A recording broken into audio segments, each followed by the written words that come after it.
What's up guys, and welcome back to another episode of the Alolan DataDex with me, TheOneIntegral. Yes, we took a short break because we had Christmas, we had New Year, and then obviously we had, I was ill. That's not obvious, but I was ill. So I took a break for a few days, about a week or so, from the episodes, but we're back again, so we're going to jump straight back in. And of course, last episode we covered Solgaleo, and I gave you a choice between two Alolan forms. There was Raticate and there was Marowak, and Marowak stormed ahead, completely destroyed Raticate. So of course, that's what we'll be covering today. But next episode we have a Pikachu clone. Yes, we're tidying up the last few new Gen 7 Pokemon we haven't actually had a chance to cover yet, and we have here Togedemaru and Mimikyu. So would you like to see the actual physical Pikachu clone, or would you like to see the fake Pikachu clone?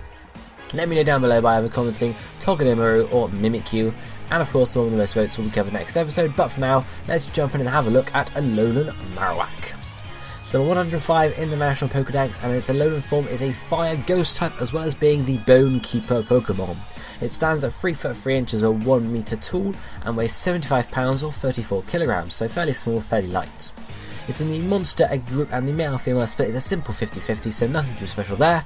And evolution-wise, Cubo will evolve into Alolan Marowak at level 28 at night, so you have to be a bit more particular about what time you evolve your Cubo at. But then moving on to base stats, you can see its highest is actually physical defense at 110. Then we have, moving further down, attack and special defense at 80, health points at 60, special attack at 50, and then speed at 45. So off the cuff, nothing really jumps out amazingly, apart from maybe the physical defense, because that's pretty high. But apart from that, the rest are fairly mediocre, but it doesn't drag Marowak down too much. Ability wise, there are 3 available. The first is Cursed Body, which may disable a move if used against the opponent, which is decent but nothing amazing. Then we have Lightning Rod, which draws in electric type moves to boost the special attack stat. So basically electric immunity, which is pretty good. The special attack boost isn't obviously anything we really care about on Marowak, since you can tell it's a physical attacker, but the immunity to electric type moves is pretty decent. The hidden ability Rockhead protects you from recoil damage, but really with only one move that Marowak could really use that has recoil damage, it's nothing amazing. So the typing, with being a fire ghost type, it's pretty decent I'd say. It resists 7 types in grass, fire, poison, bug, ice, steel and fairy, is weak to 5 with water, rock, ground, ghost and dark, immune to 2 thanks to its ghost typing with normal and fighting there, and then takes neutral from the last 4 types. Now remember, if you're running Lightning Rod, electric will jump up into the immunities column, which means you're taking damage, or neutral damage from 3 types, as well as then 5 weaknesses, so it's pretty good typing I'd say, especially when combined with Lightning Rod.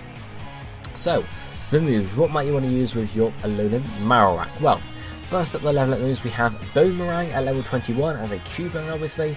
It's a 90% accuracy move, 50 base damage, but of course remember Boomerang is a boomerang, so it hits twice. So that's it. Actually it's a base 100 power, but it does have some benefits over using a normal base 100 power move, due to the fact that it applies stuff twice, so you have a chance of maybe getting 2 crits, you roll twice basically for a crit, and other stuff as well, can get past sturdy, stuff like that. One other level up move is Flare Blitz at level 53. This is obviously the one move you do get recoil from, so if you did want to use Rockhead, that's what you would want to be sort of maining as your move.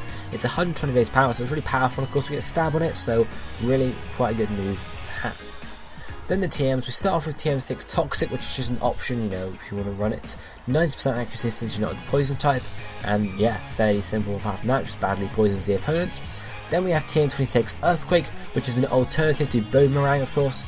Earthquake and Boomerang technically have the same base powers in 100, because obviously 2 hits on Boomerang.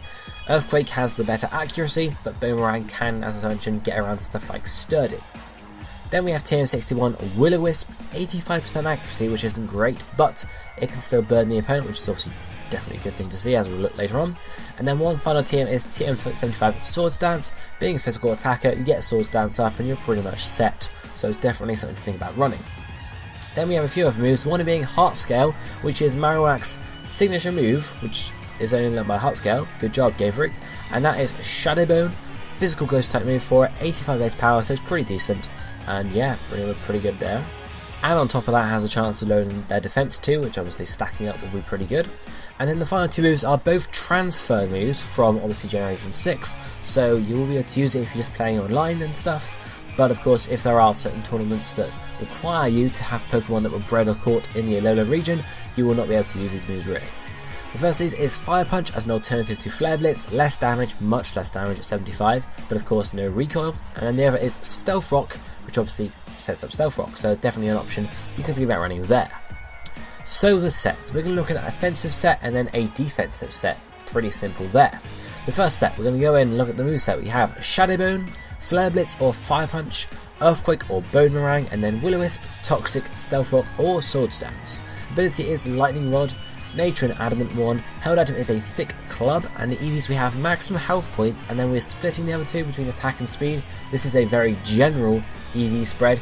If you want to look for particular ones online, feel free to, because there are sort of ones where you could put less in attack and more in defenses to make you more bulky while still doing really good damage. So first up, looking at the moveset, we have of course Shadow Bone as a Ghost Stab, Flare Blitz or Fire Punch as a Fire Stab, whether you want recoil or damage is up to you, or damage or no recoil basically.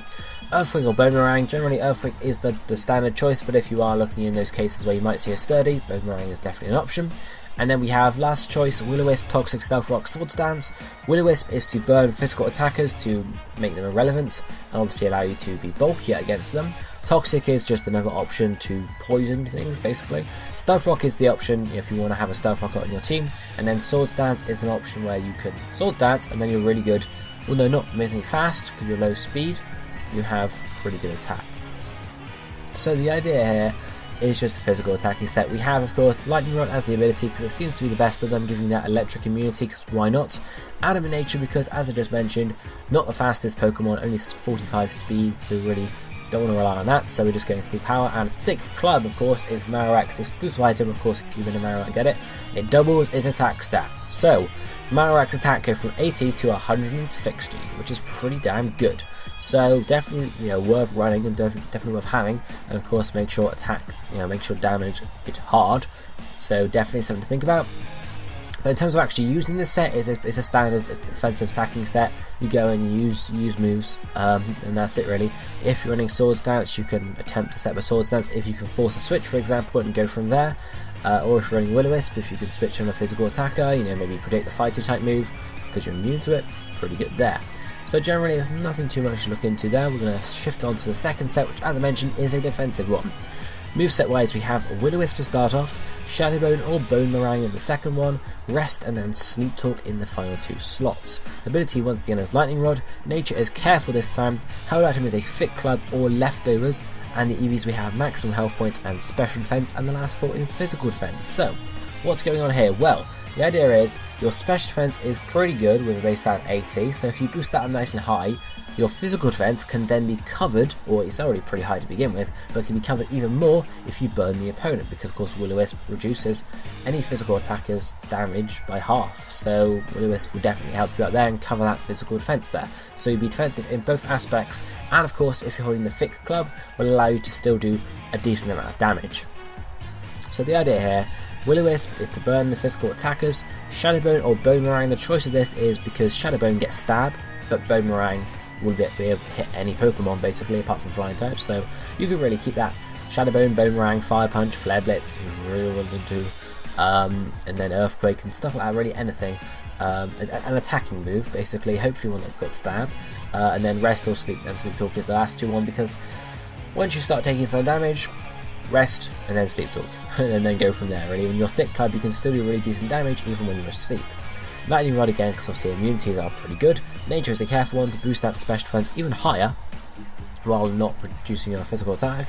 And the held item of choice between Thick Club or Leftovers is up to you. Thick Club allows that double damage, allows you to really do a lot of damage even though you're defensive, whereas Leftovers will increase your longevity so you won't have to rely on just Rest and Sleep Talk.